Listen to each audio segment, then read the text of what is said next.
Now the Reds are being introduced. Johnny Bench going to first base. Perez. Morgan to second. Concepcion to short. Rose to third. Out to left field goes George Foster. Geronimo to center. Griffey to right field. And in just a moment, 24-year-old Don Gullett.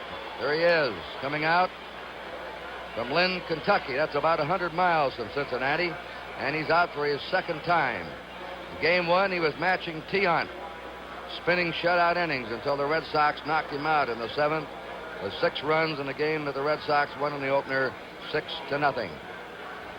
The breeze tonight is blowing in slightly against the hitters from third to first, from third to home. Here's a 4-way look at Gullett. He has a fork ball, too, that you'll see that'll be a peculiar-looking pitch to you. That's his off-speed pitch, fork ball. Cuts his fastball for his slider, curveball. Here he is in slow motion. Don Gullett, certainly one of the best left-handers in the game. He was All-State in baseball, basketball, and football during his high school career at Kentucky. In the June 1969 free agent draft, he was Cincinnati's first choice, and they chose wisely. He has the best won-and-loss percentage of any active pitcher right now in the major leagues, with 80 wins and 41 losses. 0-1 in the World Series. An amazing season for him. He was out 2 months with a broken thumb and still wound up with 15 wins. The Red players think, Marty Brenneman, that he would have been maybe a 25-game winner had he pitched all the way. And here you go now for the play-by-play. Thanks very much, Kurt, and hello again, everybody. Juan Benitez will lead it off for the Boston Red Sox. This big game, the final game of the 3-game set here in Cincinnati before we once again change scenes and head back toward Fenway Park in Boston on Saturday afternoon. Benitez waiting, swinging, and fouling away the first pitch. Kurt and Tony talking about Don Gullett. He might well be, Tony, the best all-around athlete on this Cincinnati Reds ball club. Feels his position well, an outstanding pitcher, a pretty good hitting pitcher, good speed. This guy can pretty much do it all. 2 strikes quickly on Benitez. I guess anybody who can score 70-some points, as we look at Denny Doyle, what 72 in a football game's got to be pretty good. Now, wait a minute now. Only 11 touchdowns, though. 6 extra points.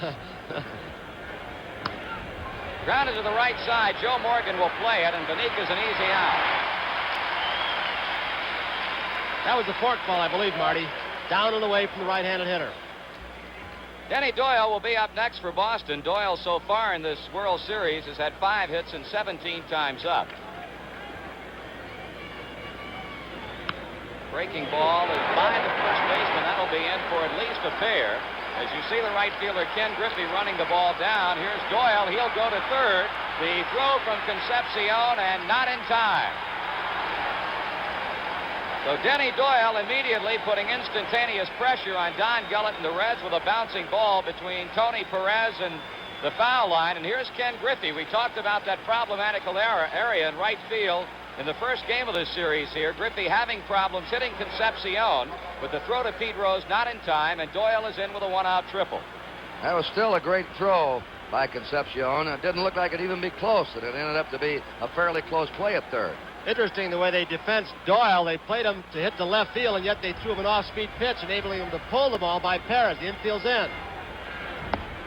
Fastball is up to Carl Yastrzemski. 1 ball and 1 strike. And that's a strike, and plate umpire George Maloney appeared to have to think about that pitch for a moment before calling it strike 2. Well, the expression you just saw on Yastrzemski's face told you what he thought about the pitch. He thought it was inside and high. Johnny jerked the ball in just a little. That's going to be deep enough to get the run in. Griffey makes the play, and here's Doyle tagging and coming on in with the first run of the game. The Red Sox go out in front here in the first inning. So Carl Yastrzemski picking up his 3rd World Series RBI as Denny Doyle gets a glad hand as he heads back to the Red Sox dugout. And with 2 down and nobody on, the batter will be catcher Carlton Fisk. That's a little different bench than the beginning of the game yesterday. They were a little bit subdued, sitting back on their haunches a little. Fisk with a home run 2 nights ago here. In fact, it's been a strange series in that respect. 6 home runs in the World Series so far, and all of them coming in 1 game on Tuesday night. There's Don Gullett's wife. High school sweetheart. Ball and 1 strike to Fisk. Well, at first shaking Johnny Bench off. Now throws. Check swing by Carlton Fisk, and it pays off for him. 2 balls and 1 strike. We mentioned George Maloney as a plate umpire. Satch Davidson of the National League at first. Art France of the American League at second. National League umpire Nick Colosi, the umpire at third base. 2 balls and 2 strikes. Along the left field foul line from the American League, Larry Barnett. Working the right field line is Dick Stello. Don Gullett, 2 balls and 2 strikes with Carlton Fisk. And that's all for Fisk as Gullett picks up his first strikeout, and the Red Sox are out in the first inning. A good beginning, however. 1 run on 1 hit. At the end of a half inning of play, Boston won, the Reds coming to bat. Jam-packed Riverfront Stadium as we go to the bottom of the first inning. The Red Sox have already put 1 on the board against left-hander Don Gullett. And now the Reds will go to bat and hit off the right-hander Reginald Leslie Cleveland, a 13-game winner during the 1975 season. Cleveland making his second appearance in this World Series and his first start. Tony, how about this guy? Got a good slider, pretty good sinking fastball. Usually has good control, does not strike out a whole lot. But through August and September, Marty, they tell me that he was the most consistent Red Sox pitcher. Pitched some awfully good games for the Red Sox down the stretch. Pete Rose, as always, leads it off for Cincinnati. Strike to him. Rose has had 4 hits and 15 times up. He could have about 8 hits with the line drives he's hit in this series. Count even to him at 1 ball and 1 strike. Rico Petrocelli over at third base, playing about even with the bag. Rose, of course, a switch hitter. Cleveland back, and the pitch is fouled off to the left. That'll be out of play. Tony, the Red Sox players, and even the Cincinnati Reds that we're talking to, think Cleveland is really at the best when he has that high inside fastball going for himself. He can move the hitters off the plate, come back with the breaking stuff. He can spot the ball pretty well, like Rick Wise when they each have their control. High and tight, low and away, moves the ball around. Throws behind to him, and here's a base hit. This telecast is presented by authority of Major League Baseball and is intended solely for the private, non-commercial use of our audience. Any publication, reproduction, retransmission, or other use of the pictures, descriptions, and accounts of this game without the express written consent of the Commissioner of Baseball is prohibited. Major League Baseball has a right of approval of the announcers for this event. Marty, you gave us a good scouting report to start off yesterday's ball game when Morgan got on. You said Griffey's going to hit and run. What's going to happen today? Well, I know Sparky said earlier tonight, Tony, that they're going to try and run at will and hopefully often against this guy, and that he has a slow move to the plate. Slow delivery to the plate, but I doubt whether Rose is going to be going here. Now, Griffey attempts to put one down, but did not get it. You know, you get talking to the players. I asked the Red Sox manager, Darrell Johnson, one player that surprised him a little bit in the series, and he said Ken Griffey. We knew he was good, but he said he's even better than I thought. He hits the ball harder. Of course, we knew he was fast, but he said the Reds have a great young player in the making here. It's interesting you make that point, Kurt, because Sparky said earlier today the one thing that surprised him about Boston is that Dwight Evans is a much better right fielder than he had been told. Quickly, strike 2. Not that he was not told that Evans was a good right fielder, but Sparky said it was almost incomprehensible to him that the guy could be as good as he is. Rose was talking about the home run decoy he gave him. He said, how about a young kid doing that to me? Rose over at first base. Cleveland goes that way. He's quick to first base, Marty. As you said, he is a little bit long going to home plate, kicking that left knee. But he's quick to first. Well, it looked like Griffey got around on it, and the third base umpire said he did. That's Nick Colosi down there who called Griffey out on the appeal play. George Maloney, of course, watching the ball, see where it is in the strike zone. Colosi calls the play. That'll bring up second baseman Joe Morgan. He has not hit well in this series. Has been up 14 times, has had 3 hits, has knocked in a couple of runs, but of course had the game-winning base hit here on Tuesday night in the 10th inning. He says the best pitch Tiant threw him, he popped up to end the ball game last night. Right over the plate to him, and he popped it up. 0-2 the count on Joe Morgan with Pete Rose at first, 1 down in the Reds' first inning. Evans will play it in right field. Here comes Rose to third. Look at that rifle on Evans' part, but cut off by Burlson, and, well, here come the Cincinnati Reds. Looked like he made a bad pitch to Morgan, Tony, a two-strike pitch. He hung out a frozen rope. Sparky Anderson, we talked last night about where he likes to sit when his team is in the field. When his team is hitting, he likes to be right there by the man who knows the hitters well, and that's batting coach Ted Kluszewski.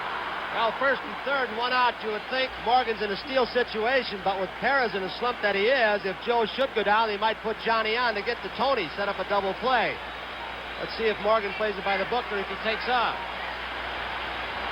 Cleveland throwing high to Carl Yastrzemski as Rose broke quickly off the bag at third base.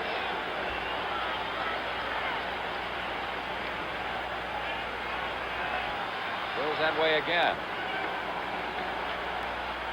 Now to Bench. A good pitch out away from him. Another throw on to first and another high throw. We don't know if Joe's going or not, but he's been giving a lot of decoys, knee fakes, head fakes, as if to go to see if he can get a good pitch for Bench. There goes Morgan. Bench does not get it. Throw to second. Cut off by the second baseman, Denny Doyle.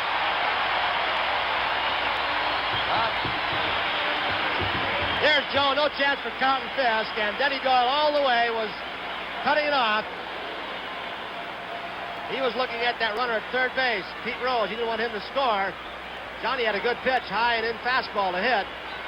Just gets rid of the ball, but when Morgan's got everything going for him, forget it.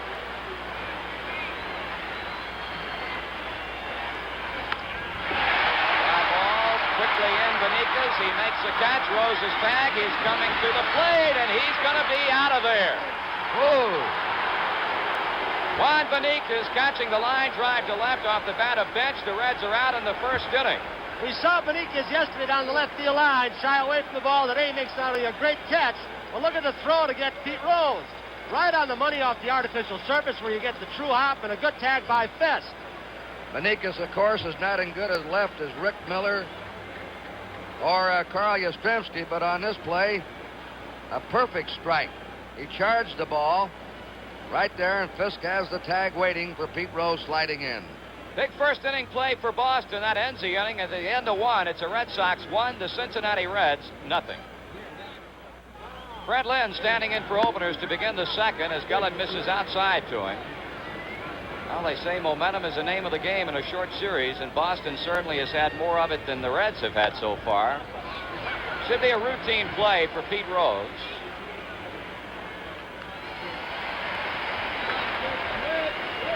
Let's take a look at the end of that play, the double play, Benitez to Fisk. And watch Fisk get out of the way. Remember, he got his knee tore up very severely in a collision at home.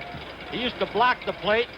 Right now, he's just making the one-hand tag like Bench, trying to get out of the way. Hey, I've been talking to both Bench and Fisk about each other. Fisk says, I do it my way. Bench does it his way.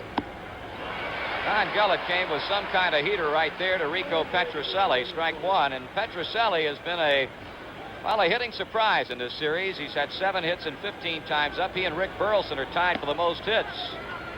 Back 3 infielders of the Red Sox, Doyle, Burlson, and Petrocelli, are the only players on both teams who have hit safely in every game. 1-1 the count.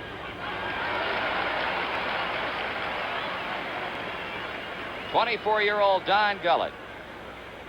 This guy has been money in the bank for the Cincinnati Reds. He has his second strikeout. He is throwing hard now, Marty and Kurt. Higher than he did in that first inning. Oh, yes. This is the Gullett that Tony and I have seen on the Game of the Week times, and that Marty Brenneman has seen a lot during the year. He has more velocity tonight than he had last Saturday in Boston. Well, Kurt, as you mentioned earlier, had he not been out for the 2 months with a broken thumb, the people here in Cincinnati, certainly Sparky Anderson, felt like he would have been a lead pipe cinch to win 25 games.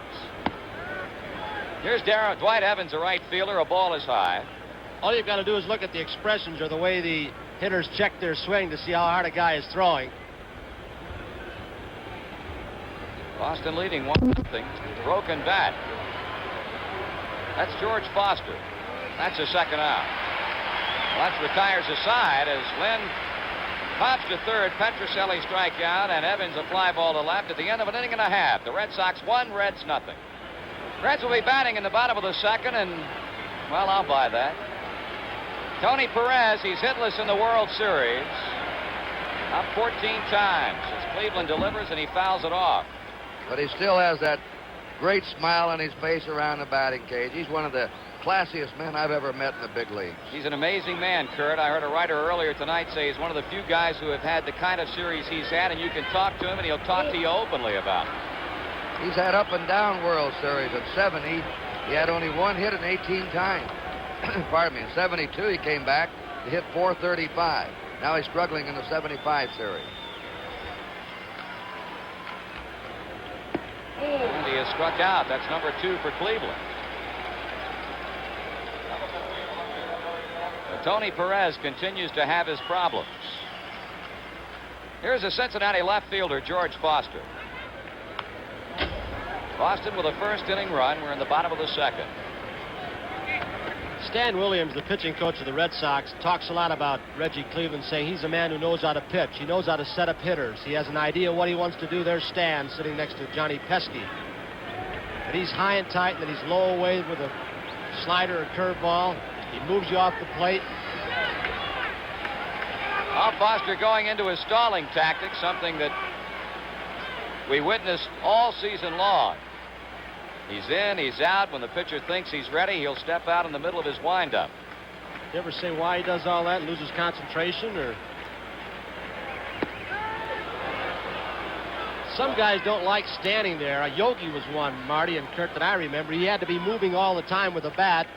Foster gets there like a statue, gets a little tense, and you can't pull the trigger as quickly. He had to be talking all the time, too. Cleveland pops him up, and Fisk may have a play on it. 2 down.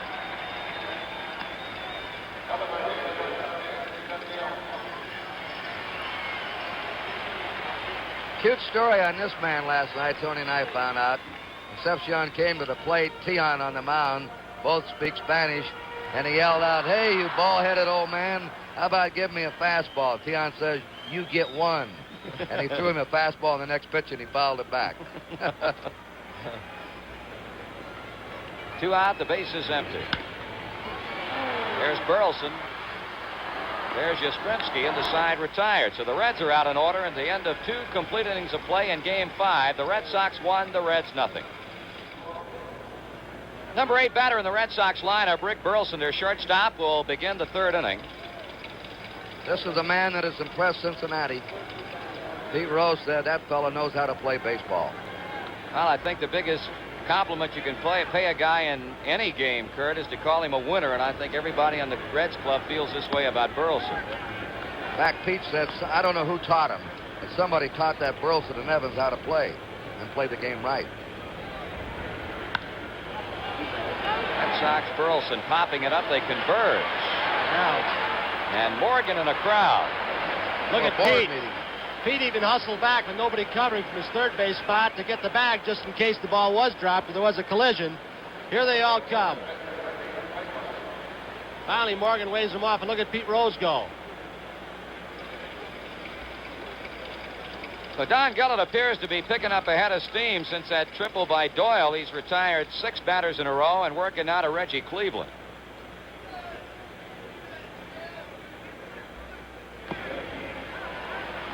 We pause briefly for station identification. This is the NBC television network.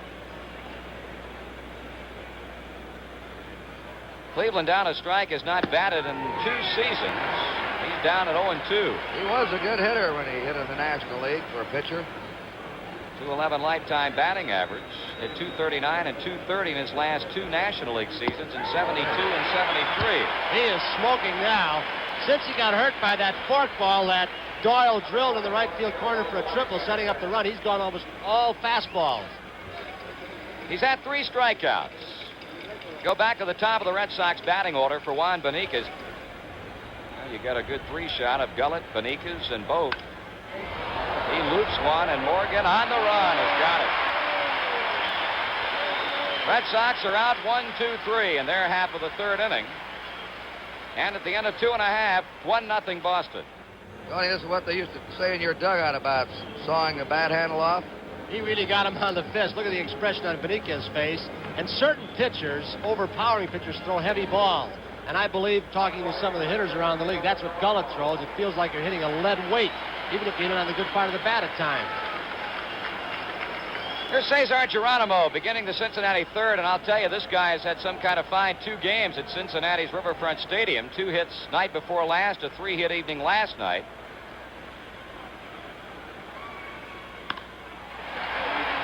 Freddie Lynn tracking it. 1 out.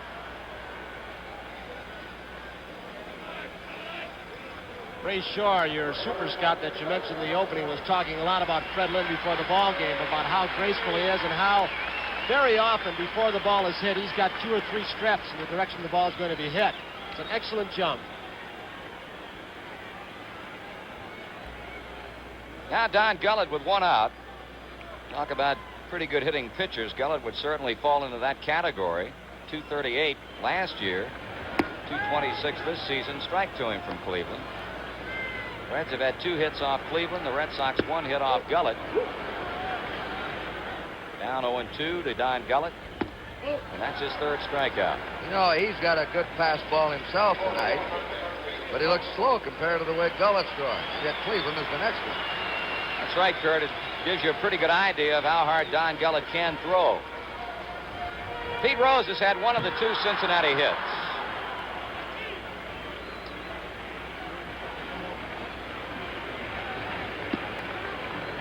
Marty, it doesn't look like he's using that bat that he brought out here earlier. Maybe you can tell our fans the story on that bat he had. Well, he had a bat that was made of solid oak that he got from a teacher of one of his children, and let Bill Plummer use it during batting practice. He hit some real shots, and Rose kind of liked it. Said he might use it in the game tonight, but so far apparently has not. What, Tony, 40 ounces? He said he wanted to see how hard Cleveland's throwing first. If he's throwing too hard, he said, I can't get it around. Said it is impossible to break it. Now Cleveland a pitch away from putting Rose on with what would be the first walk of the game. Reggie Cleveland coming over to the Red Sox from the St. Louis Cardinals a couple of seasons ago. There's a called strike. He joined the Red Sox along with Diego Segui and fielder Terry Hughes, and the Cardinals got pitchers John Curtis, Lynn McLaughlin, and Mike Garman, and as things turned out, a pretty good trade for both clubs. Rose is on. Marty, that was one of those trades that we watched old Charlie Hustle go to it again down first base. One of those trades that took a year to develop and be successful, as Cleveland had some knee problems. Wise had an arm problem. But Dick O'Connell is seeing the fruits of it in this World Series. Kenny Griffey, one of the 3 strikeouts that Cleveland has chalked up. Reggie got him swinging in the first inning.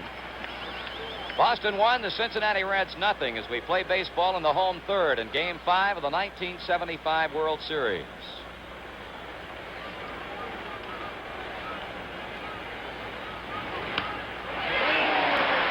Nice play by Denny Doyle. Well, he timed the jump just right to pick it off. Doyle with a fine defensive play as he heads back on toward the dugout. At the end of 3, Boston leading the Cincinnati Reds 1-0. Here's the tail end of that looping line drive. Cleveland jammed Griffey with it. Doyle timing the play perfectly. And it seems like so far in this series, the Red Sox have been coming up with the plays when they need them. Here again with Rose on first base, they might have had something going first and third. Top of the 4th inning, and Denny Doyle, who's had the only hit off of Don Gullett, the triple, he scored the run, and Gullett backing him off the plate. Some kind of World Series for this guy. Ball 2. Some kind of a season since June. Week after week, month after month for him. Longest hitting streak in the American League. Right. 22 games straight he hit in. Well, a little bit early. What's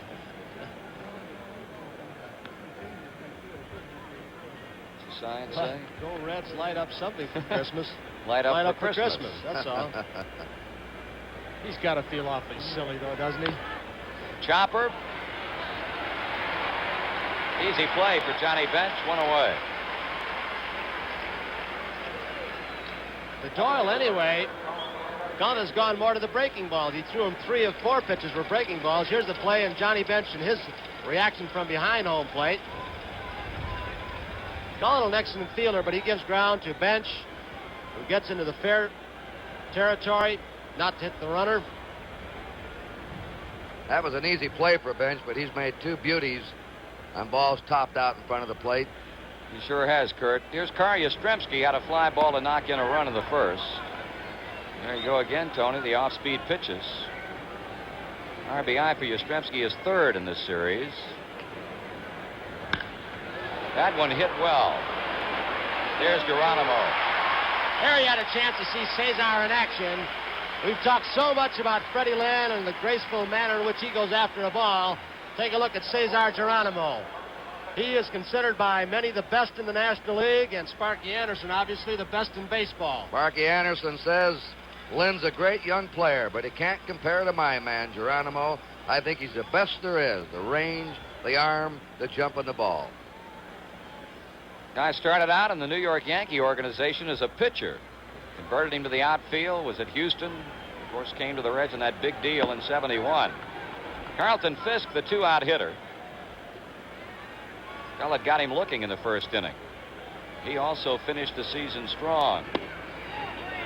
Also has hit very well in postseason play. 2 balls and no strikes. Marty, a lot of the clubs in the National League, the Dodgers for one, use that radar gun during the season to time their pitchers. Has that gun ever been put on Gullett? Not to my knowledge, Tony. I don't think it has. They put it on Louis Tiant here last night and clocked his off-speed stuff at 52 miles an hour and his fastball at 83 miles an hour. Be interesting to see how they clock Gullett. Gullett has thrown some today that look like they're 100 plus.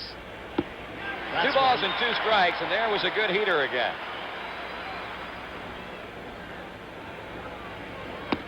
Strikes out Fisk for the second time. He has 4, and he set him down in order for the 3rd straight time. In the middle of the 4th inning, Boston 1, Cincinnati nothing.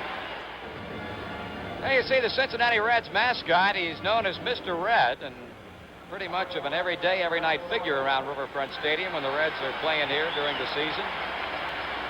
Quite a load he's carrying on the top of his shoulders. Meet of the batting order for the Cincinnati Reds. Joe Morgan to start it off. Had a base hit in the first inning when the Reds threatened, but could not get on the board and trail 1-0 here. 2 strikes on Joe Morgan.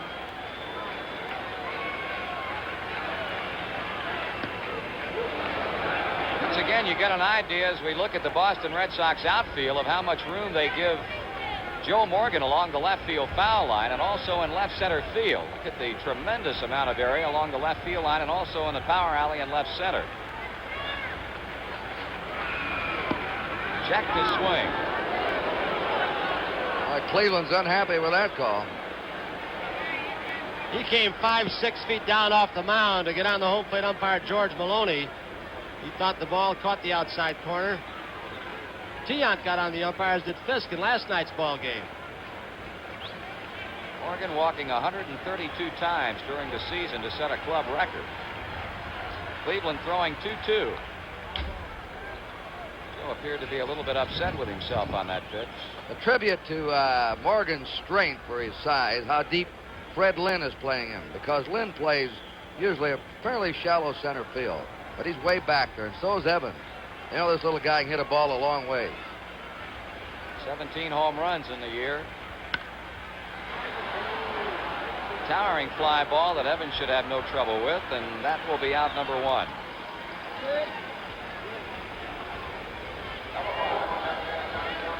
Johnny Bench, a man who hit that line drive to left in the first inning with runners at first and third, and Juan Beniquez making the catch and throwing a strike to Carlton Fisk to get the double play that ended the inning.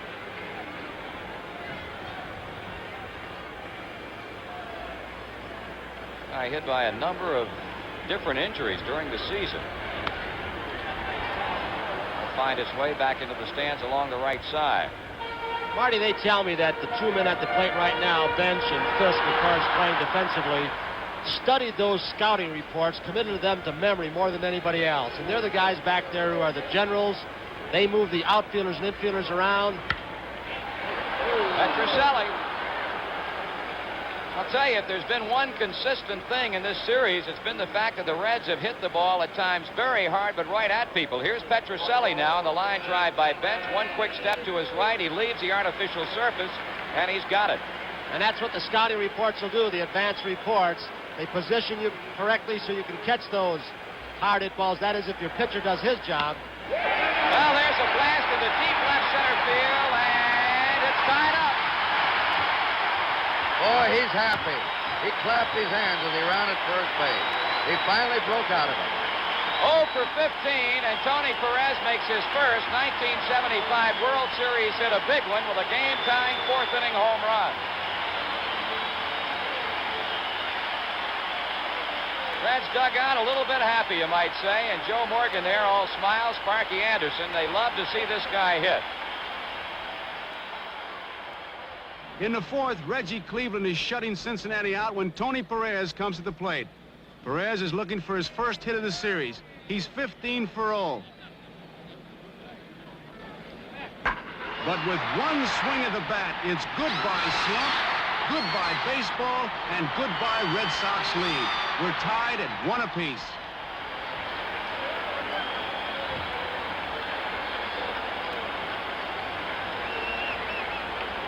George Foster waiting for things to quiet down a bit.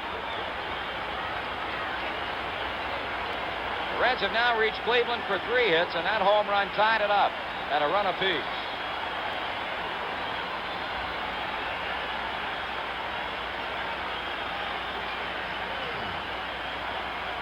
Not only was Perez 0 for 15 before the home run, he was 0 for 19, including his last playoff game, and that is first lifetime World Series homer. There's Tony Perez.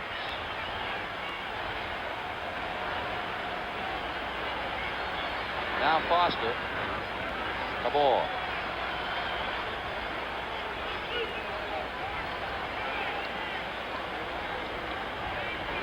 Foster popped to Fisk his first time up. Now a pop that Yastrzemski will handle. That's all for the Reds in inning number 4. They get the tying run on Perez's home run. And as we go to the 5th inning, the Reds won, the Red Sox won.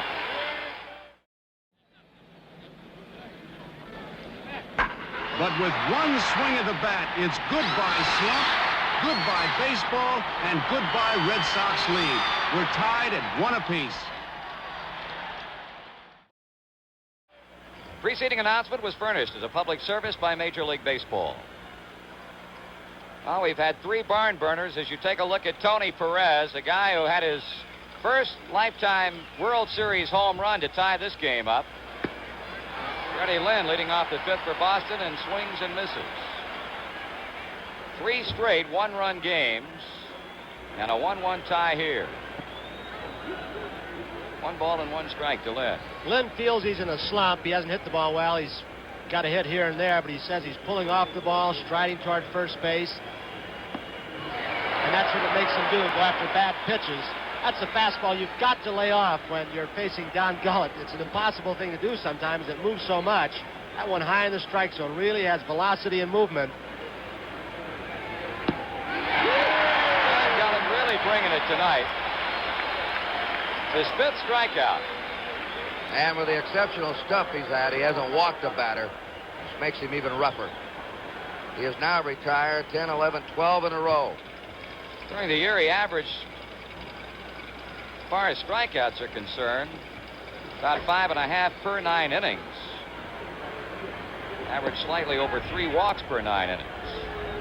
Facing Petrocelli, ball 1.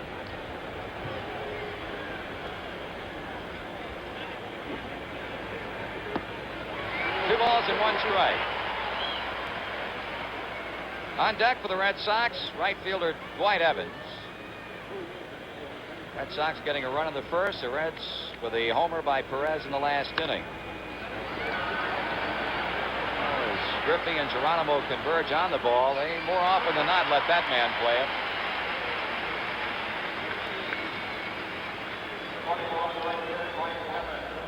At this point, Don Gullett just about has the Red Sox hitters overmatched the way he's throwing the ball. His fastball is really darting around. We're going to try and get some shots from you, maybe in slow motion from this angle, to see if we can see the movement on the ball as it comes to the plate.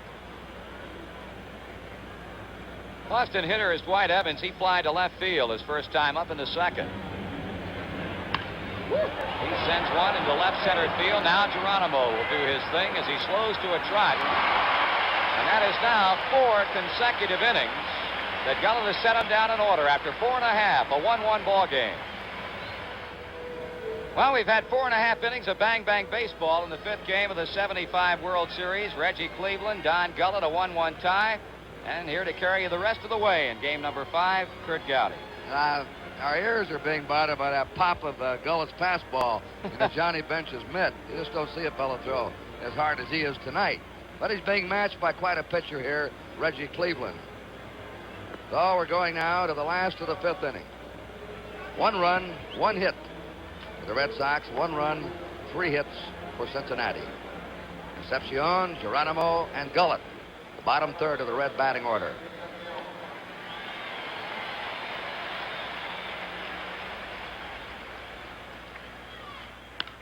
Hard ground ball to Petrocelli. Up with it. The throw in time.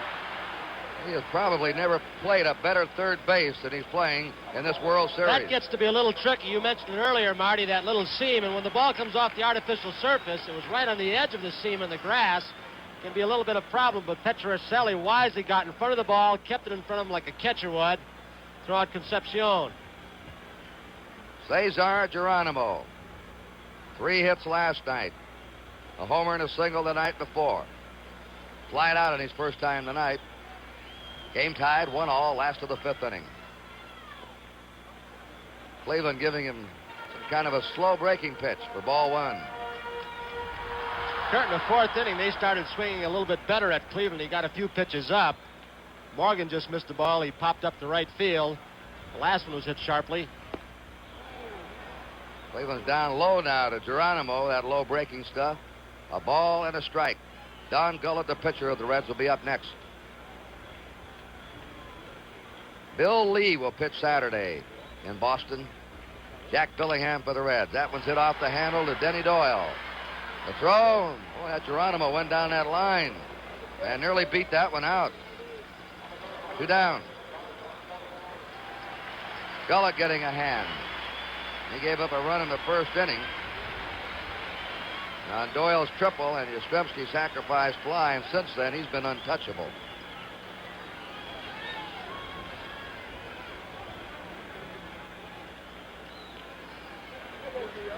That extra day's rest probably has helped him too. He could have come back last night, but they wanted to try Norman here and then pitch Gullett tonight. You know, a lot of people are really questioning Sparky Anderson about his rotation, Curt, and that with Gullett pitching tonight, of course, eliminates him from pitching a possible 7th game.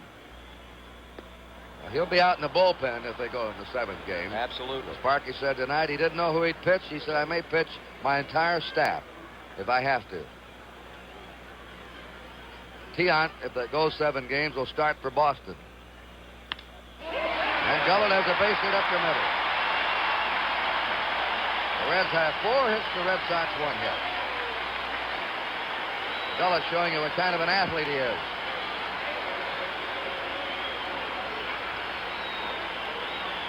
Here's Pete Rose. He's been on twice. He's singled and walked. Rose is, he's always talking to somebody. The umpires, the opposition. Somebody asked Sparky Anderson, do you resent that? He always seems to have his nose in something. Said, no, he's like me. He's nervous. Said he can't sit still in the hotel lobby. He's got to get up and move around. 2 down. Gullett in the 1st. Game tied 1-1. Last of the 5th. Rose trying to hit that hanging curveball. Got off the elevator yesterday after the ball game on the ground floor level, and all of a sudden the writers got off, and some kid came sliding right into the elevator door. Guess who it was, Marty? Pete Rose Jr. That's your life. Googie. It's his nickname. You got more pep than the old man? He sure does. 1 strike. There's a drive. That's a tough chance for the fair. And it is a fair ball in the corner. Gullett is being waved on. And he is in the score. Rose holds it second. Rose doubled to the left field corner.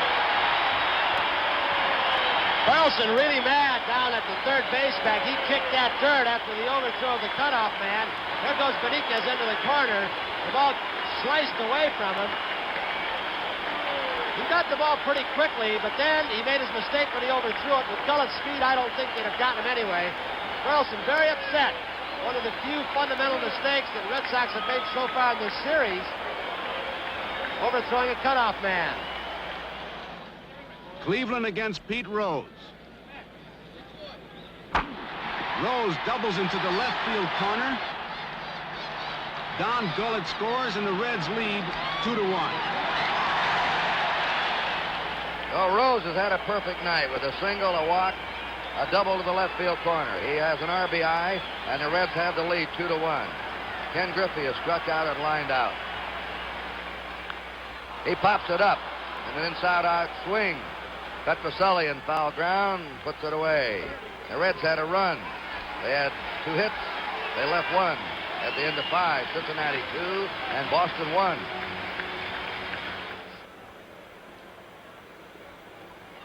That's Jim Willoughby, a right-hander, and Roger Moret, a left-hander, warming up in the Red Sox bullpen. We're down to the tail end of the Red Sox batting order. Rick Burlson is leading off. Reggie Cleveland scheduled up behind him. Don Gullett, high with that fastball. He's allowed only 1 hit, a triple by Doyle in the first. With 1 out, then Doyle scored on Yastrzemski's sacrifice fly. And no other Boston runners reached base. Fly ball right out to Griffey, almost in his tracks, 1 down. He is now retired 14 in a row.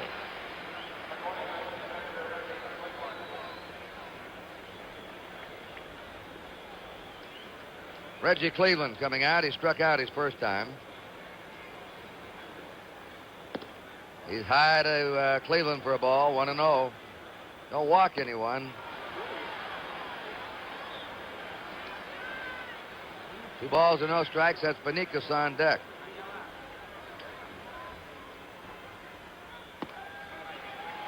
There's a strike, 2-1.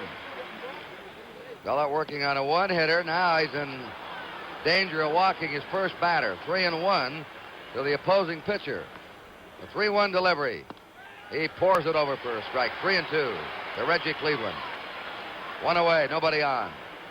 Cincinnati ahead of Boston 2-1 in the 6th. Strikeout number 6. Let's look at it from our center field camera in slow motion. You can see the effort behind Gullett's pitch. He throws a little across his body, and Reggie Cleveland just plain overmatched as the ball is almost in Bench's glove. That one tailed away from Cleveland. Some have been darting in, some have been taking off. A live arm. 6 strikeouts, no walks, 1 hit. Benitez the batter. Top of the Red Sox order. That ball popping into Johnny Bench's mitt. A little bit outside. 1-0 to Juan Benitez. Denny Doyle on deck. Benitez is shaded to the opposite field. They played him straight away last night, but the stuff that Gullett has tonight, they're playing the batters, especially the right-handers, to swing late. 2 balls and no strikes. He's got the kind of fastball today that some catchers will put an extra sponge in their glove for. Now he's behind 3-0.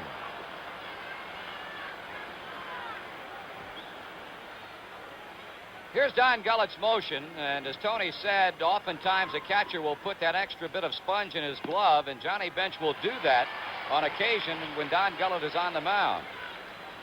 Now Gullett comes right back in with a fastball for a strike. 3-1, 2 down, nobody on. Cincinnati ahead 2-1. There is the first base runner for the Red Sox since the first inning, and the first walk issued by Gullett. Benitez on, 2 down, and Denny Doyle has the only hit for Boston tonight, a triple to right field in the first. And he has scored the lone Boston run. There's a ground ball to Perez at first. Doyle is out, and so are the Red Sox. No runs, no hits, 1 left. Go to the last of the 6th inning. Joe Morgan leads off for the Reds in the last of the 6th inning, followed by Johnny Bench and Tony Perez. And Moret and Willoughby are still warming up in the Red Sox bullpen. Gullett threw only 54 pitches in the first 6 innings. He's young and he should be fresh and strong. Curveball is outside to Joe Morgan. Joe's built up that reputation, and some say he gets a lot of close pitches. The pitchers will tell you that. Joe looking back at Carlton Fisk saying, "What are you talking about? Ball's a quarter of an inch outside." The 1-0 pitch. 2-0. Well, as Pee Wee Reese used to say, eyes like an eagle. Louis Tiant, 116 pitches last night through 6 innings. Tiant wound up throwing over 160 pitches last night.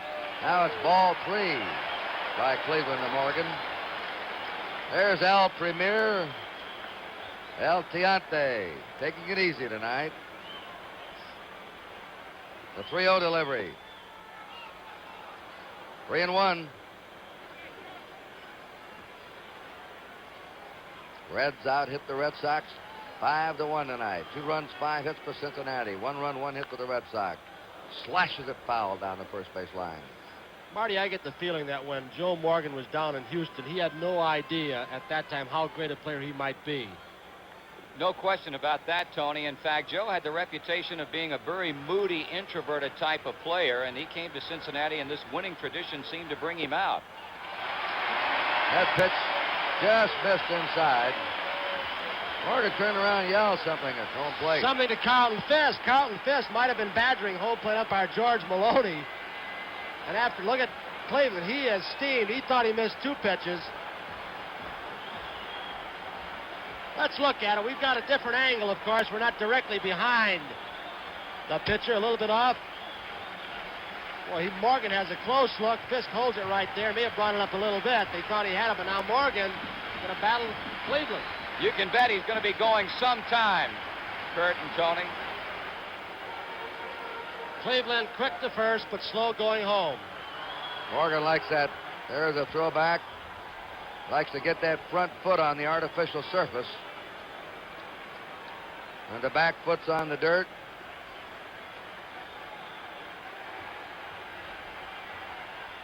Again, they drive him back. Again, they drive him back. Watch him kick that left foot. He digs it in pretty well. Now he scampers back, and you can see that crossover step right over left going back to the bag. He'll do the opposite going to second. He stole a base in the first inning. He's getting back without diving, which is a pretty good sign for Joe. He still probably doesn't have the maximum lead he feels he can get. So he's read Cleveland pretty well.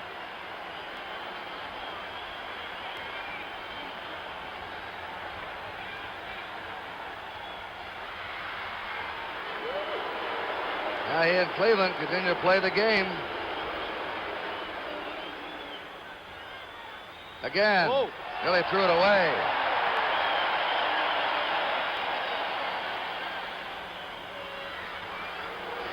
Now the fans booing Reggie Cleveland for his continued moves to first.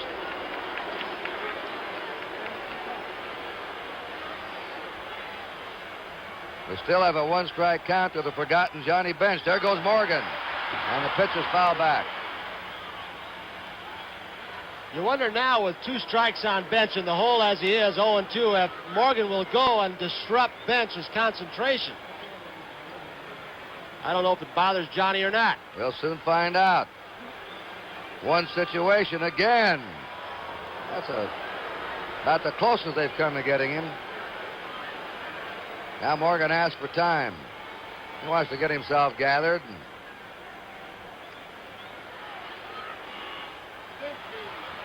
Yastrzemski, something's going to happen over there sometime. He's either going to steal a base or they're going to drop a ball or throw it away. Watch Yastrzemski here, reaching out. He had to come off the bag and got his feet tangled. 2 strikes. Now the pitch to the plate, nearly a wild pitch. 1 ball, 2 strikes to Johnny Bench. The Red Sox scored in the first. The Reds came back with a single in the 4th and a home run by Perez in the 5th. They're leading 2-1. Bench drills it into right field. like Doyle got crossed up. Here comes Morgan the third. A high throw. Bounds away. Carlton Fisk stayed at home plate, and Reggie Cleveland went over there and picked up the ricochet. Kurt and Marty, Denny Doyle, even though Morgan wasn't going, was breaking towards second base. He took about 2 steps over in the direction of second, and the double play probably would have been in order had he stayed in his position. Let's watch Morgan. Doyle has already left his straightaway position. You could see him drop his arms in disgust, knowing he left too soon, and for what reason I don't know. Morgan now has to hustle off the arm of Dwight Evans. And out comes Darrell Johnson to talk to Cleveland. And now we'll see another way that Joe Morgan helps his ball club. After he walks in the bottom of the 6th, Joe Morgan breaks for second. Watch Denny Doyle. He's pulled towards the bag, and Johnny Bench hits right through the hole vacated by Doyle. Another fundamental mistake, Kurt, excuse me, overthrowing a cutoff man, allowing Bench to go to second. Something the Red Sox haven't done much of this series. That's right. That's the ricochet helped them, too, right back to Reggie Cleveland off the screen in front of the Red Sox dugout. Now manager Darrell Johnson out talking to Cleveland. And the Reds right now, the way Gullett is pitching, are sitting in beautiful shape. They have runners on second and third, nobody out. And Johnson stays with Cleveland. There's Moret and Willoughby in the bullpen. And we had a great chance to see on that last play what Morgan does to a defense, a pitcher, a catcher. He had Doyle, even though he wasn't stealing, going cover second base. All right, the infield has to come in now. Nobody out. Morgan at third. Bench at second. Infield in, outfield deep. A ball to Perez, who came out of it with a home run to left center in the 4th. That pitch is a high foul over toward the Reds dugout. Fisk can't get it. It drops into about the 4th or 5th row.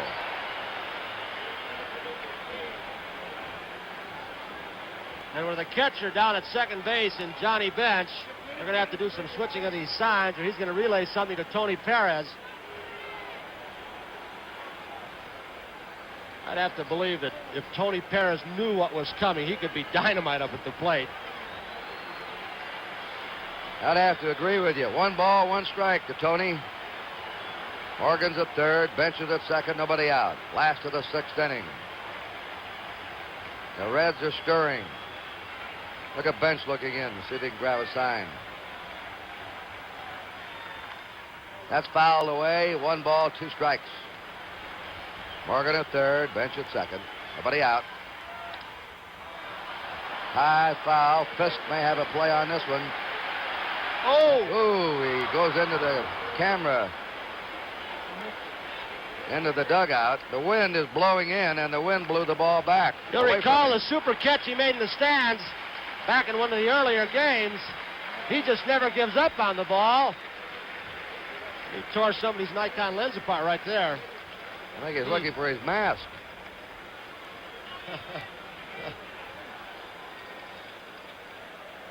I think he might have gone back over to see if he hurt anybody. Talking about the kind of gentleman he is. He left his mask back at home plate. We'll have to see if everybody's all right. I was kidding about his mask.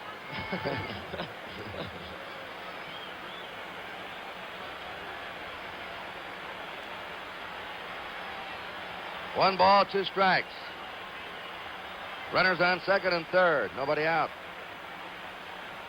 Tony Perez with that infield drawn in against him. He hits a blast in the deep left center. That's gone. Way back.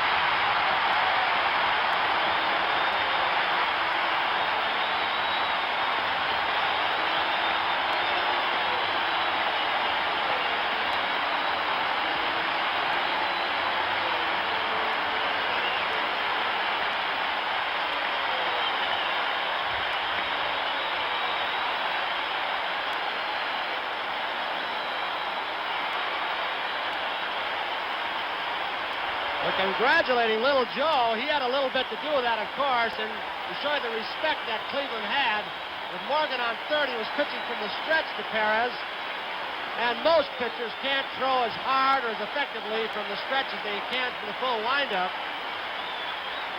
What a way to come out of a slump, the way Perez tonight. 2 homers, 4 runs batted in. They have a break in the action here at Cincinnati. The score now, Cincinnati 5 and Boston 1. 24, Tony Perez. And then Tony Perez shows that the slump is really over. There she goes. We have ourselves a 5-1 ball game.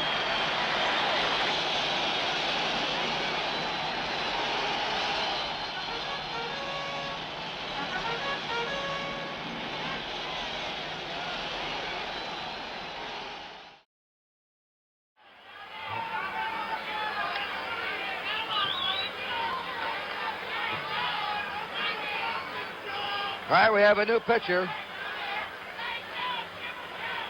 Jim Willoughby's on. He was good in relief the other night, but he comes in behind here 5-1. The last player to hit 2 homers in a series game was Gene Tennis back in 1972, and he hit consecutive home runs the way Perez has hit them tonight. The last National League player to hit 2 home runs in a game was Charlie Neal of the Dodgers in 1959. In the Dodger 5th, Shaw gets one of his sinkers too high, and Charlie Neal hits one into the left field seats for a home run. But it's Al Smith and not Shaw who takes the shower. Unintentionally, an eager fan knocks over his drink, and in front of 40,000 fans, Al Smith takes a bath in left field.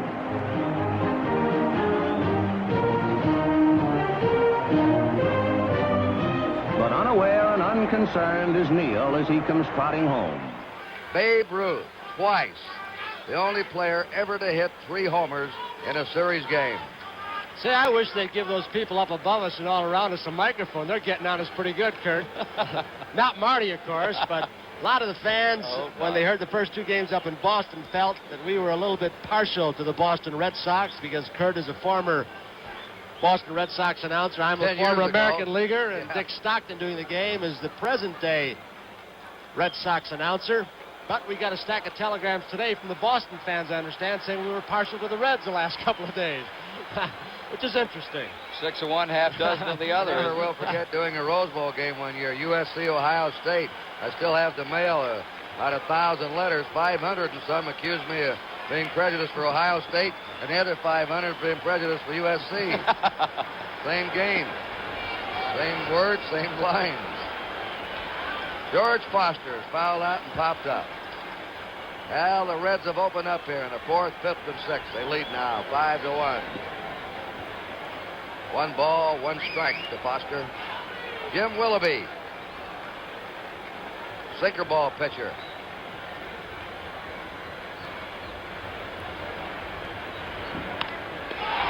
Line shot to the box. 1 out. Concepcion has grounded out twice. Since the 4th inning on, the Reds have really been swinging the bats no matter who's on the mound. They've been hitting some shots. They look, to me tonight, as determined. Any game in a series, they're really bearing down.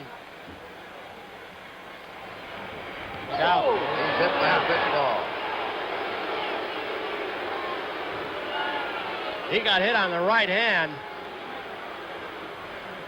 That ball rode right in on him. Sparky Anderson very concerned. Willoughby's ball really tails in the right-handed hitters. You see David really aggressively going after the ball. He has no chance. Looked like it might have nicked his shirt first and then picked him off on the hand. That's the kind of pitch that Jim Rice received a broken hand just before the end of the season. Here's the pitch by Rule. You can see Jimmy trying to get away. He's got his hand right there on the bat. The ball just runs right into him. Larry Starr, along with Sparky Anderson, Starr the trainer.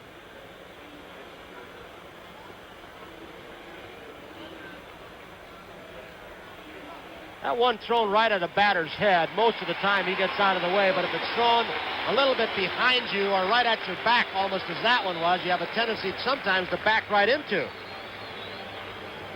But did it get him on the elbow, the forearm? It's like right at the point of the elbow. Well, that can be painful. And it's on his throwing arm, too, which, if it should stiffen up, will make it difficult for Concepcion to make some throws. Remember, Concepcion's arms hurt, not his leg. He rarely gets thrown out when he attempts to steal a base. And Willoughby, long and lanky from the side, not noted for quickness. That's right.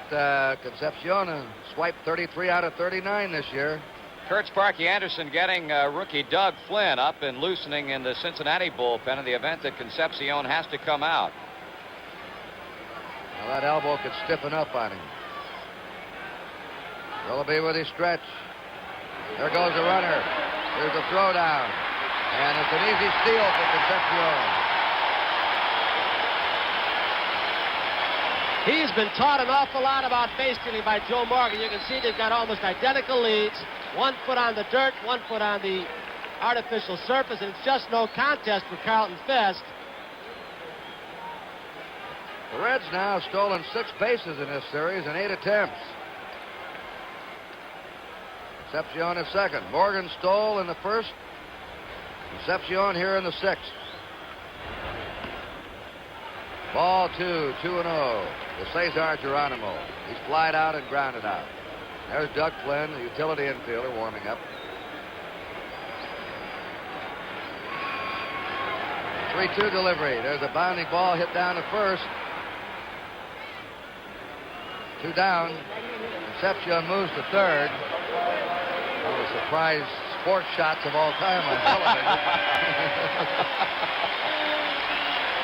Standing ovation for Don Gullett.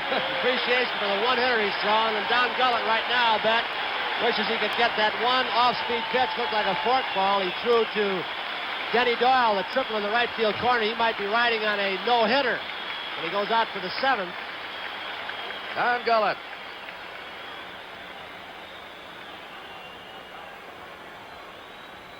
He has struck out and singled.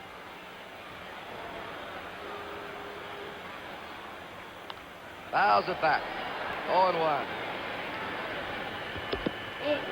0-2. The 2-strike pitch. Gullett strikes out. The Reds had 3 runs. They had 2 hits. There were no errors. They left 1 at the end of 6, 5-1. Well, let's see now. Here's Gullett out. He's got a 1-hitter going for himself. He's allowed only 1 base runner since the first inning. The 1 hit was by Denny Doyle, a triple in the first. Doyle scored in Yastrzemski's fly ball. And the first pitch to Yastrzemski's a ball. Yastrzemski a sacrifice fly, and he's lined to center. He hits a bounding ball down to Perez at first. It is a foul ball. A 1-1 pitch. Yastrzemski pops it up. Perez coming on and foul ground. And the Red Sox have 1 down in the 7th. This is our last game of the 75 series here in Cincinnati. And as usual, we've been treated magnificently by Bob Howsam, the president of the Reds, Dick Wagner, their vice president, their PR director, Jim Ferguson, all their hospitality. This is really a well-run ball club here. It is a machine. This being played deep straight away. 2 balls, 1 strike. Gullett's got a good rhythm going now. He's getting the ball back, getting his sign in a hurry. He wants to throw the ball. He's anxious to pitch. It won't surprise me if the Red Sox start stepping out. Fisk pops it up. Bench back toward the screen. And it lands on top of one of our cameras down there. That's better than on the cameraman. 2 balls and 2 strikes. Kurt, you talk about Don Gullett. The Red Sox are seeing the real Don Gullett, and they're also seeing the real Big Red Machine for maybe the first time. The 2-2 delivery. Fisk drives it into deep left. Foster backs up and takes it. Line drive by Fisk to Foster left. Now, only a left-hander would do what's going on in the Red Sox bullpen. Bill Lee loosening up for his next start. He is pitching from a distance about twice 60 feet 6 inches. That catch is way back. Tim Blackwell past home plate, but that's Bill Lee. Oh, he's a left-hander all the way, isn't he? Foul back by Freddie Lynn, who's popped up and struck out. 5-1. The Reds ahead. The Red Sox batting in the 7th. Rico Petrocelli is the on-deck batter. That's a fastball on the inside corner, strike 2. Gullett is overpowering the rookie Lynn tonight.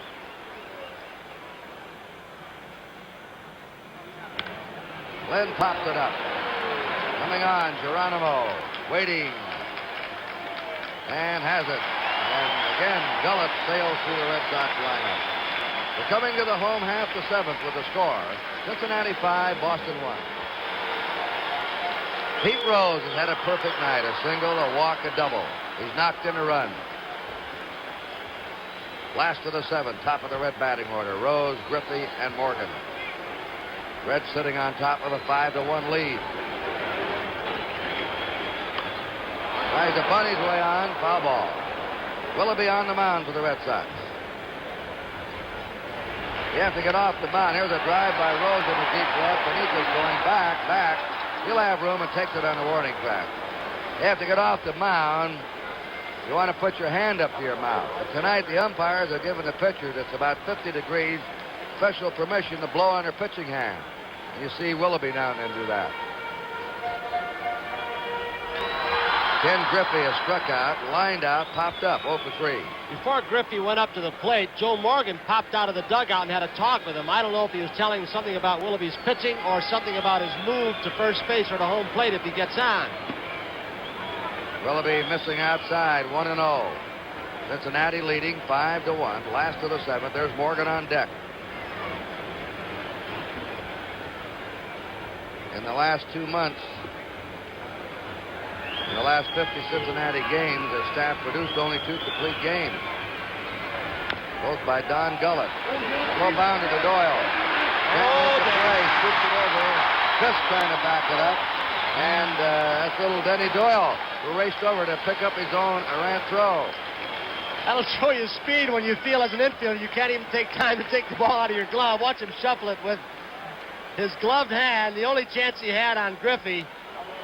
What a play by Fisk backing it up, although the ball did not go in the dugout. He came barreling into that screen.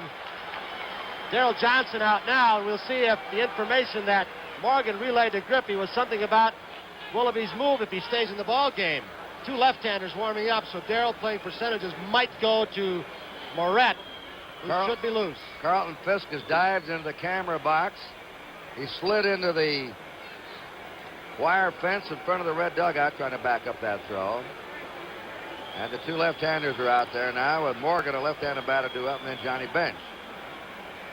Johnson sticks with Willoughby. Griffey back. You know, you could take a picture of the 3 base stealers, Morgan, Concepcion, and Griffey, where they finally end up, and their 2 feet would be in almost identical spots. Look at that. The same leads, all taught by Joe Morgan. Marty, Joe, I understand, when he was hitting in that 3rd spot, didn't like guys running off first base to steal bases. Finally, Sparky talked to him and said, with 2 strikes, is it all right? And he said, yeah. Tony, that's a good point, because it does bother Joe Morgan. As you know, some hitters it doesn't affect, some it does, and it bothered him considerably. There goes Griffey. That drive. Great stab by Burlson. A little flip to first with a double play. What a catch. He was going over to cover the bag on the steal attempt. Got in a little bit better position. You could see the expression on Morgan's face.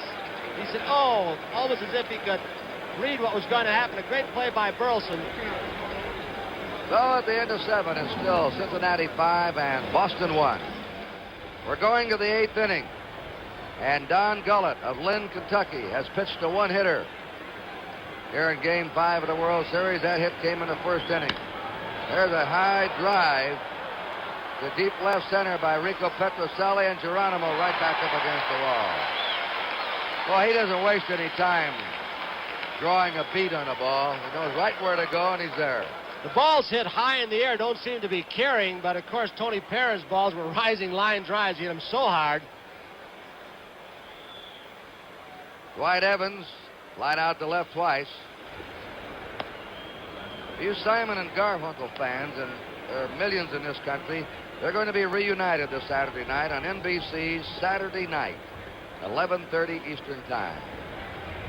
What music they wrote together. Really great young entertainers. You'll see them Saturday night on NBC as you watch Rick Burlson on deck. Evans. On that sharp breaking curve by Gullett, who has everything going for him now. He's got a lead, he's got the stuff, the control. He's working very quickly. Outside, 2-2. Marty, he hasn't thrown too many pitches, but is there something that Larry Shepard or Sparky Anderson look for if he is going to tire? He'll start to drop down a little bit, Tony, and Larry Shepard will normally immediately come out. Evans smacks a single up the middle. According to Sparky Anderson, Evans has been the #1 player in this World Series for the Red Sox, the player that has most impressed him.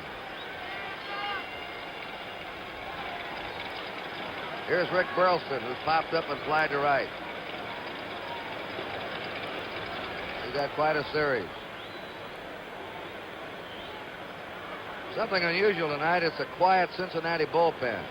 They used 3 pitchers in the opening game, 4 in the second, 5 in the third, 4, and now suddenly McEnany goes to work. A little pop out into left center, waiting for it, Geronimo, and Burlson has flied out. 2 down. Evans holds it first. Doug Griffin, a right-hander, will come out. Eastwick, the right-hander, McEnany, the left-hander. Sparky's got him going. Old Captain Hook's. Well, that's it, old Captain Hook. Sparky told me a cute story tonight. I'm walking down the street today, and a fella stopped me and said, "I want to tell you something, Sparky. You better win tonight." And Sparky said, "Don't ever tell me I better do something." Wasn't Bob Housen, was it? That's the guy. Doug Griffin batting for the pitcher, Willoughby. This is his first appearance in the World Series, a right-hander. Strike 2 for Griffin, 3-2. 5 runs, 8 hits for the Reds. 1 run, 2 hits for the Red Sox. How easy Johnny Bench makes it look. There's Evans. Evans is going. That's a line drive to Joe Morgan. And the side's retired. No runs, a hit, 1 left. We're going to the last of the 8th. It is still 5-1 Cincinnati. Right, Simon and Garfunkel. Saturday night on NBC, and right now we're in the last of the 8th inning. I know one thing. There's one man going to get a standing ovation when he comes up tonight. And he'll follow Johnny Bench, who'll lead off the inning, and that's Tony Perez, who had gone hitless in 15 times, then came up in the 4th inning, hit a home run, came back up in the 6th inning, and hit a 3-run homer. He's one of the all-time popular players in Cincinnati, and his fans were delighted to see a frustrated man break out of it here in the final game in Cincinnati of the 75 series. Johnny Bench lined into a double play to left, lined out to third, and had a single to right. The Reds scored a run in the 4th, a run in the 5th, and 3 in the 6th. The Red Sox had their run in the 1st inning. The new pitcher is Dick Pohl.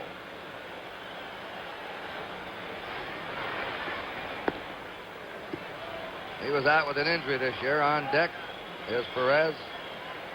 Pohl had his jaw broken, a line drive. He has a good live arm. They say his fastball moves more than anybody's on the staff. That's what he has trouble with, the control. Good curveball. He has trouble keeping it in the strike zone, but his fastball sinks. Johnny Bench, 3-1 count. He's on. Here is Tony Perez coming up. Now here's a standing ovation for him.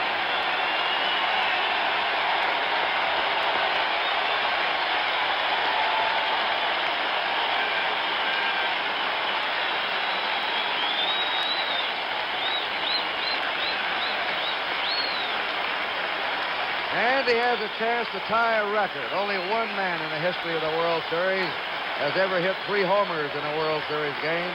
And, of course, that was the immortal Babe Ruth, who did it twice. When the Babe did things, he did it big. Perez has knocked in 4 runs tonight. The pitch is low for a ball, 1-0. The Reds are leading 5-1, batting in the last of the 8th inning. The Red Sox last chance in the ninth. They'll have the top of their order: Benikas, Doyle, and Yastrzemski. You can't get too careless with Bench down on first base because he'll surprise you, as he has several pitchers this year. He has stolen 12 out of 12 this season. Fastball's outside Perez. 2-0. 3-0 to Perez. Cole walked Bench. Now he's dropped behind Perez, 3-0. Perez looking down for hit or take. I have to have him swinging. They have just had the largest crowd in the 107-year history of the Reds. A standing room only crowd of 56,393. And this is the first professional baseball club, you know, the old Cincinnati Red Stockings. They have a good club, Kurt. Yeah, I like it. He didn't have the speed this club had. Perez walked. He didn't get a chance for that third homer tonight. Stan Williams is going to pop out now. Gerald Johnson has Rogelio Moret throwing a left-hander and Diego Segui a right-hander.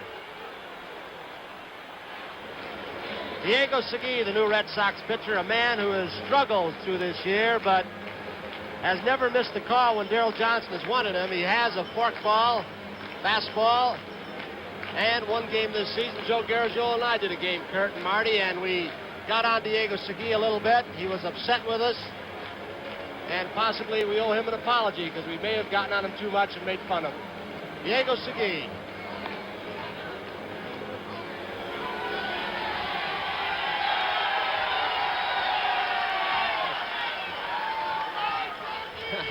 Runners on first and second, nobody out. As Foster steps in, last of the 8th inning. This is the fourth pitcher for the Red Sox tonight. Don Gullett has gone all the way for Cincinnati.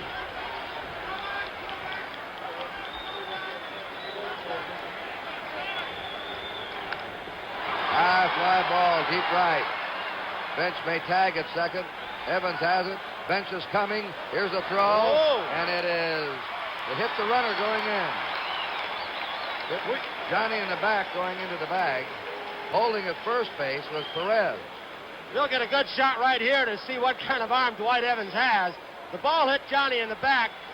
Dwight had tried to throw it all the way on the fly. He overthrew his cutoff man, but he was showing off that great arm he has. Had it not hit him, it might have been close, fellas. Or it might have bounced over Petrocelli's head in the dugout, too. Here comes Bench from another angle, right at you. There's the ball hitting him. Well, he winds up at third. Bench. Perez at first, one out. And Dave Concepcion moves in. He has grounded out twice and has been hit by a pitch ball. Got hit on the right elbow, his throwing elbow. He stayed in the game. Runners on first and third, one down. Reds are batting in the last of the 8th, leading 5-1. 2-2 pitch to Concepcion. There goes Perez.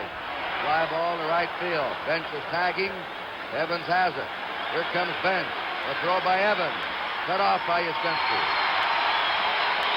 Sacrifice fly and a run batted in for Concepcion. And the Reds lead 6-1.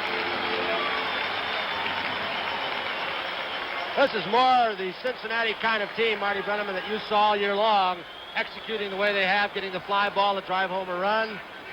Absolutely, Tony. As Kurt said, the Reds have had a blend of everything tonight. Well, this club won 108 games during the regular season. When you talk about have they played well enough in this World Series up to this ball game, this pretty much tells the story of why this club had the kind of year it had. Talk all they want about that green wall. That wind's coming in. They'll have trouble hitting it again. There's a drive into right center. Fred Lynn flags down. 3 long outfield flies by the Reds there in the last of the 8th. 1 run, no hits, 1 left. We're going to the 9th. Cincinnati leading 6-1. Preceding announcement was furnished to the public service by Major League Baseball. Don Gullett has spun a 2-hitter tonight. If Gullett pitches a 2-hitter, it'll be the first in a series game since Nelson Briles victory in 1971. It'll be Gullett's first series victory against win-loss if he holds on.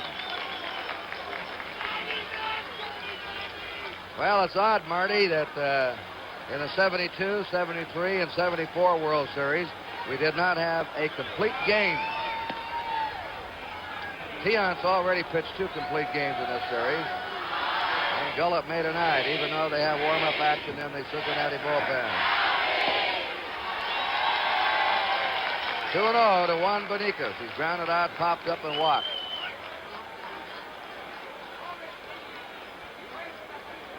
(6-1) Cincinnati. And he's way high and wild with that one. 3-0. 3 balls, no strikes. The 3-0 delivery. A strike with a fastball, 3-1. Gullett has walked only 1. Given up 2 hits, 3 base runners against him tonight. 3-2. You seen him any better this year, Marty? No, I haven't, Kurt. I haven't seen him any better than this in 2 years, to be honest about it. Well, when he had to be great, he was great tonight. And there's a strikeout. Beniquez is gone. 7 strikeouts for Don Gullett. This was a big one for him to give the Reds a lead if he holds on to it here to go back to Boston. The Red Sox would have had the momentum had they knocked Gullett out tonight. It's still not over yet, but he has just been overpowering. 7 strikeouts and a walk and only 2 hits. Denny Doyle, who tripled, grounded out twice, has strike 1 to him. Don Larson, of course, pitched the perfect game. The only no-hitter in World Series history. We've had 4 one-hitters. Ed Ruhlbach of the Cubs in 1906. Claude Passeau of the Cubs in 45. Foul ball out of play. Jim Lomberg of the Red Sox against the Cards in 67. And Floyd Bevins of the Yankees. He had his no-hitter spoiled. 2 down in the 9th inning by pinch hitter Cookie Lavagetto. And here's a masterpiece tonight by Gullett. The 1-2 pitch. Bounding ball to the right side to Morgan. Makes the play to Perez, and they're 2 down. Kurt, an interesting point is overpowering as Don Gullett has been tonight. Denny Doyle has been able to pull him to the right side 3 times. He has really put the bat on the ball better than any Red Sox player tonight. Yastrzemski. Sacrifice fly to right, line to center, and fouled out. 0 for 2. Some of the fans filing for the exit. He's rammed it into center field. Keep the Red Sox hopeful alive. With 2 down, he singled. So it's 6-1 now. The Reds have 8 hits. The Red Sox 3 hits. Carlton Fisk has struck out twice and lined out to left. There's a base hit in the left field by Carlton Fisk. And after 2 out, nobody on, Yastrzemski and Fisk both single. Here's Sparky Anderson coming out. Getting some boos, some cheers. He skips the line. That's one of his superstitions. Kurt, when he comes out, it's normally going to mean that he's going to bring his pitcher back with him. Left-handed hitter Fred Lynn coming up next. He's got McEnany, who has been throwing down there, but the way things look now, maybe Sparky's going to let him stay in. I look like Johnny Vickers. How do you feel? Gullett said, I'm all right. Now Sparky gets a hand as he comes back into the dugout. Gullett has handled Lynn with a pop-up, a strikeout, and a fly ball. 2 down. That last out's always the hardest to get. 6-1, Cincinnati in the top of the 9th inning. Yastrzemski at second, Fisk at first. The pitch is high to Lynn for a ball.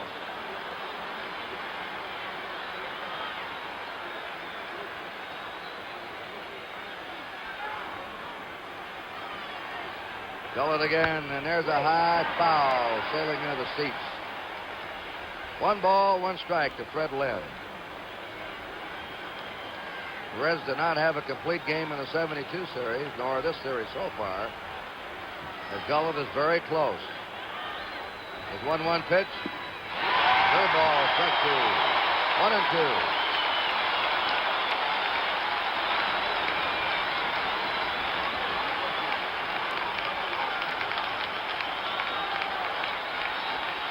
The 1-2 delivery. Dribbled foul. Don Gullett 1 strike away of sending the Reds into a 3-2 lead, where the two teams go back to Boston for Game 6. Here's the 1-2 delivery, and he hits it fair down the right field line into the corner. Yastrzemski's in to score. Fisk goes to third, and into second is Lynn with a double. And the Red Sox have had 3 hits in a row after 2 out, nobody on. An RBI for Lynn. That makes the score now 6-2. And Sparky Anderson's getting ready to move out. A right-hander, Petrocelli, is due up next. Here's Anderson coming out. Don Gullett suddenly lost it in the ninth with 2 down, nobody on. Yastrzemski hit a single to center. Fisk a single to left. And Lynn a double into the right field corner.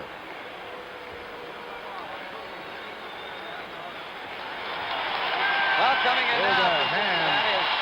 What an ovation for Don Gullett.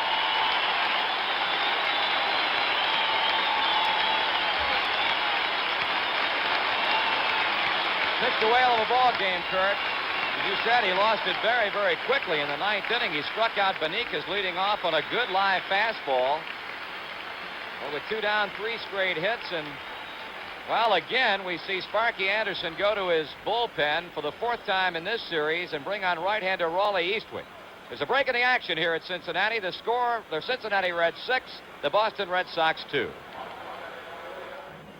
When Don Gullett got the first 2 men out, Benitez and Doyle with nobody on, I think you'd have bet your home that he was going to pitch a complete game.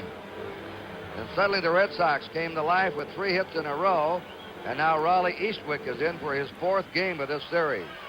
He's allowed only 1 run in 6 2/3 innings of relief. And he's facing Rico Petrocelli, who has struck out and fly to center field twice. Fisk is at third, Lynn's at second, 2 down. 6-2 Cincinnati. A strike. Rico Petrocelli. Petrocelli's hit safely in every game except this one. Burlson, who'd hit safely in every game, has been checked tonight. But Doyle continues his streak. Foul ball back.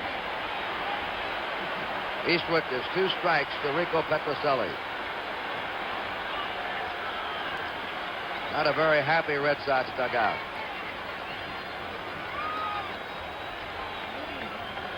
Oh, 2. 2 down. 2 men in scoring position. 9th inning. There it is. Eastwood strikes Petrocelli out. And the Reds lead 3-2. In the 9th inning, the Red Sox had a hit, a 1 run, 3 hits, no errors. They left 2.